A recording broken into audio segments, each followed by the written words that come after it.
أكرمك الله وسمعت الأذان، أذان الفجر، وقلت مثل ما يقول، بكرت للمسجد وذكرت الله عز وجل، صليت النافلة، صليت الفريضة، ثم أتيت بالذكر أو الأذكار، أذكار الصباح بعد صلاتك. تدري ماذا فعلت الآن؟ تدري ماذا فعلت؟ أنت فعلت الآن شيء عظيم جدا. أنت الآن عملت ضبط كامل ليومك بإمساكك بهذا الصباح الباكر، عملت ضبطا كاملا ليومك. أحد السلف يقول: يومك مثل جملك، إن أمسكت أوله تبعك آخره، بقية اليوم كله ينقاد لك على خير وبركة.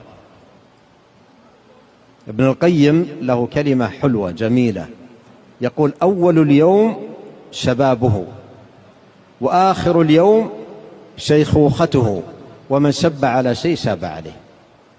يعني إن كان الإنسان ذاكرا في الصباح مضى معه الذكر في اليوم كله، إن كان كسولا الكسل يمشي معه إلى آخر النهار، إن كان نشيطا النشاط يمشي معه إلى آخر النهار. الصباح الباكر هذا زمام اليوم، فإذا ضبطته انضبط لك اليوم كامل. اسمع إلى هذه القصة وهي في صحيح مسلم. عبد الله بن مسعود الصحابي الجليل أتى إليه جماعة من أصحابه في بيته بعد الفجر يعودونه، ولما دخلوا عليه وجلسوا في مجلسه سأل، وكان يسبح، فسأل قال: هل طلعت الشمس؟ قالوا: بعد. فاستمر يسبح، ثم قال: هل طلعت الشمس؟ قالوا: نعم. قال: الحمد لله الذي أقالنا يومنا هذا ولم يؤاخذنا بذنوبنا. هذا الكلام يقوله متى؟ أول ما أشرقت الشمس، يقول: الحمد لله الذي أقالنا يومنا هذا. هل اليوم انتهى؟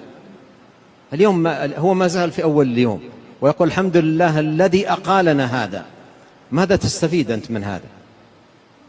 أن من أمسك اليوم، أمسك أول يوم، أقيل اليوم كله وسلم له يوم كاملا إذا أمسك اليوم.